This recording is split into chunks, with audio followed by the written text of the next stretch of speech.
안녕하세요. 오늘도 살금의 시간 함께 해서 감사합니다. 오늘은 마가복음 8장입니다. 내용 함께 살펴보도록 하겠습니다. 예수님께서 4,000명을 먹이신 기적으로 시작하고 있죠. 여러분, 이 기적은 어떤 의미를 담고 있습니까? 첫 번째로 예수님 우리를 사랑하신다라는 의미를 담고 있죠. 그 4,000명을 긍휼히 여기셔서 이 기적을 베푸신 거예요. 그 4,000명을 사랑하셔서 이 기적을 베푸신 것입니다. 우리를 사랑하셔서 이 기적을 베푸신 것이죠. 우리를 사랑하신다라는 의미가 이 기적에 담겨져 있습니다. 두 번째로는 우리의 육신의 양식을 주시는 의미가 담겨져 있습니다. 예수님께서 그 기적을 베푸신 것으로 말미암아 그들의 육신의 배를 채우셨죠. 이들이 가다가 쓰러질까 봐 그들의 생활의 여정, 삶의 여정을 돌보기 위해서 이 기적을 베푸신 거예요. 그러니까 이 기적의 의미는 우리의 삶을 돌보시는 의미, 우리의 육신의 양식을 주시는 의미가 분명히 담겨져 있습니다. 그리고 거기에 뭐가 더해져요? 가장 중요한 거, 우리의 영혼의 양식 되심을 담고 있죠. 그렇죠? 이 기적 자체가 예수 그리스도께서 우리의 생명의 양식 되심, 예수 그리스도의 사랑이 우리의 영혼의 양식 되심, 십자가가 우리의 영혼을 구원하는 양식 되는 것을 담고 있죠. 그렇죠? 우리는 복음서 전체를 통해서 알 수 있죠. 나중에 쟤들 다 깨달았을 것이고요. 또 우리의 영혼, 하나님의 사랑이 우리의 영혼의 양식이 됩니다. 라는 의미가 담겨져 있습니다. 그러니 얕게는 우리의 삶을 돌보시는, 우리의 육신의 삶을 돌보시는, 하지만 깊게는 우리의 영혼까지 돌보시는, 진정으로는 우리의 영혼을 돌보자 하시는 그 하나님의 구원이 이 기적의 메시지에 담겨져 있습니다. 그런데 바리새인들이나 제자들이나 이것들을 아예 모르거나 제대로 알지 못하는 모습을 보여주죠. 이것이 오늘 8장의 가장 특징적인 모습이라고 할 수 있습니다. 바리새인들은 어떻게 합니까? 표적을 보여달라고 하죠. 여러분, 표적을 보이셨잖아요. 표적을 보여주셨는데도 표적을 구합니다. 하늘부터 내려온 표적, 자기들이 생각하는 표적, 자기 방식의 응답, 자기가 생각하는 하나님의 역사, 이걸 내놓으라는 거죠. 하나님께 지금 일하고 계심에 불구하고 그거 말고 내가 생각하는 하나님의 일, 이렇게 해야 하나님의 일이야 라는 것을 바리새인들이 요구합니다. 그러니까 바리새인들은 하나님의 일, 표적, 하나님께서 이루시는 것, 이게 뭔지 모르면서 구하고 있어요. 눈앞이 깜깜한 사람들인 거죠. 그래서 예수님께서 이들을 보면서 탄식하시고 표적을 베풀 필요가 없다라고 하시죠. 왜? 못 알아먹으니까. 표적을 알아볼 수 있는 눈이 없으니까. 그런 모습이 나와 있습니다. 그럼 제자들은 어떻습니까? 이 4,000명을 먹이신 기적을 방금 봤음에도 불구하고 우리 떡을 안 챙겨왔네. 어떡하지? 이 떡 고민을 하느라 예수님께서 바리새인들의 누룩을 주의하라. 이런 식으로 보아도 보지 못하는 것들을 너희들이 경계해야 된다고 하시는데도 그 말씀을 못 알아듣고 떡을 안 가져왔어. 예수님께서 떡 얘기해서 막 이러고 있죠. 그러니까 예수님께서 뭐 하세요?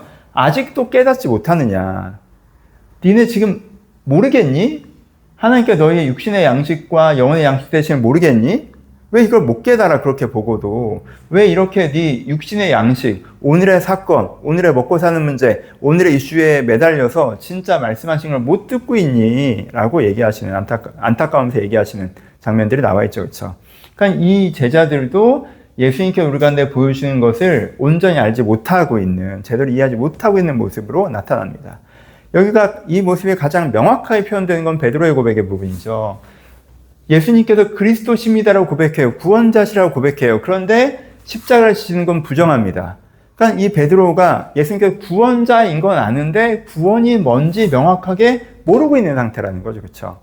구원이라고 하는 거 우리는 정답을 알잖아요. 하나님의 사랑으로 영원히 회복되는 것인데 베드로가 그 구원에 대해서 제대로 모르고 있는 모습을 보여주죠. 그래서 예수님께서 또 꾸짖으시는 장면이 나옵니다. 그러니까 전체적으로 어때요? 바리새인들은 봐도 뭔지 아예 모르는 깜깜이 상태이고 제자들은 봐서 뭘 아는 것 같기는 하는데 제대로 모르는 상태인 거죠. 그렇죠? 제자들은 하나님의 뜻을 아는데 깊이 알지 못하죠. 이 문제를 예수님께 지적하시는 거죠. 그래서 산만해요. 일상의 이슈들을 신경 쓰느라 진짜 자기가 본 것을 기억하지 못해요. 좀 교만해요. 자기가 생각하기에 이게 구원이겠지라고 생각하니까 그 생각에서 벗어나지 못하고 하나님께서 말씀하신 구원을 잘 듣지 못하죠. 그래서 하나님을 아는데 깊이 알지 못하는 모습들을 드러내고 있습니다. 그러면서 무슨 사건을 우리 가운데 말씀하십니까? 벳사다의 맹인의 사건을 말씀해주고 계시죠. 벳사다의 맹인이 치유되는 과정은 좀 독특하죠. 어떻게 독특해요? 예수님께서 한 번 그를 치유하시는데 그가 보긴 보는데 제대로 못 보는 단계가 등장하죠. 그렇죠? 깜깜하게 아무도 못 보는 상태였어요. 근데 예수님께서 한번 치유하시죠. 그래서 이거 보이느냐 했더니 보이긴 보여요. 근데 나무가 걸어 다닌다고 얘기하죠. 그러니까 약간 제대로 못 보는 거죠. 이상하게 보이는 거죠. 그렇죠? 안 보였던 상태에 비해서는 보여요. 근데 실제를 정확하게 보는 게 아니라 제대로 보지 못하는 상태예요. 그때 예수님께서 어떻게 하십니까? 다시 한번 안수해 주시죠. 그랬더니 이들이 모든 것을 이들이 아니라 이 맹인이 모든 것을 밝히 보게 되죠.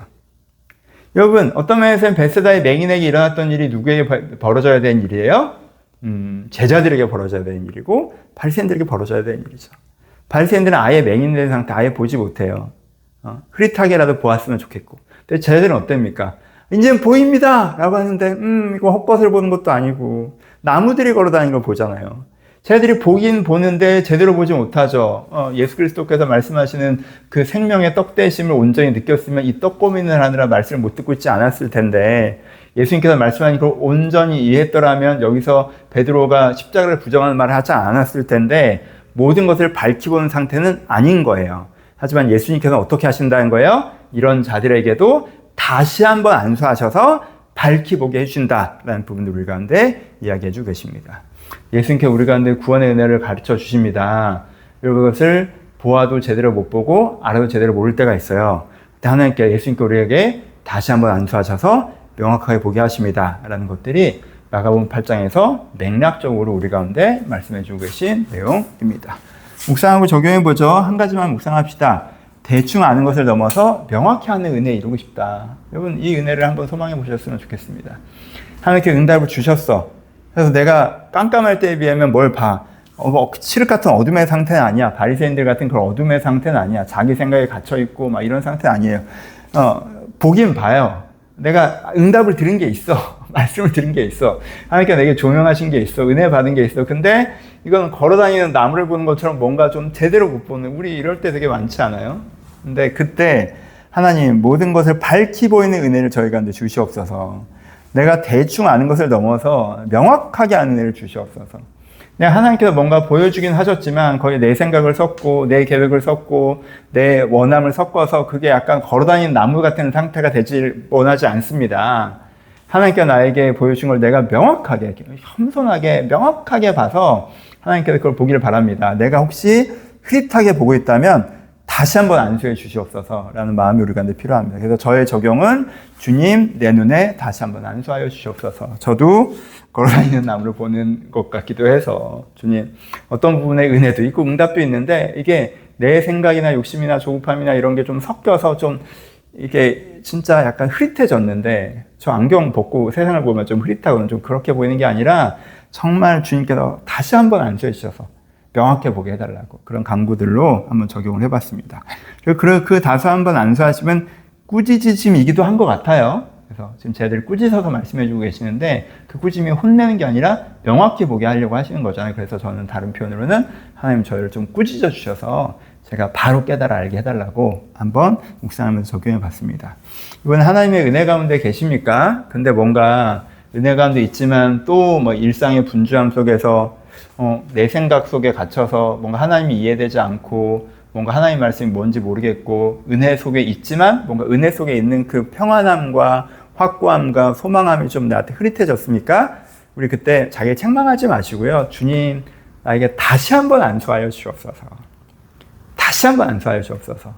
내가 내 인생을 바라볼 때 나무가 걸어다니는 것처럼 이게 뭔가 이런 게 아니라 명확하게 하나님께서 무엇을 원하시고 무엇을 꿈꾸시는지 어떻게 내가 지금 어떻게 살아가길 바라고 어떤 소망에 이르길 바라시는지 내가 바로 보게 해달라고 그런 소망함으로 강구하는 것들 그래서 자책하기보다 이런 은혜를 구하는 것들 우리 가운데 있었으면 좋겠다라고 묵상하고 적용해 봤습니다.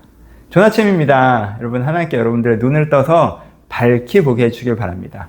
여러분 좀 뭔가 잘 모르겠고 알 것 같은데 좀 혼란스럽고 복잡하고 알 듯 말 듯하고 그러면 여러분 한 번 더 은혜를 구하세요. 하나님 제 눈을 떠 보게 하시면 감사합니다. 근데 나무 걸어다니는 것 같아요. 주님 밝히 보게 해주세요. 명확히 보게 해주세요. 그렇게 하셔서 오늘도 하나님께 여러분의 눈을 여셔서 그래 내가 오늘 이런 마음으로 살아가야지 이 소망으로 살아가야지 이게 맞지 라고 선명해지는 은혜. 그래서 그 선명한 가운데 마음이 평안하신 하루가 되셨으면 좋겠습니다.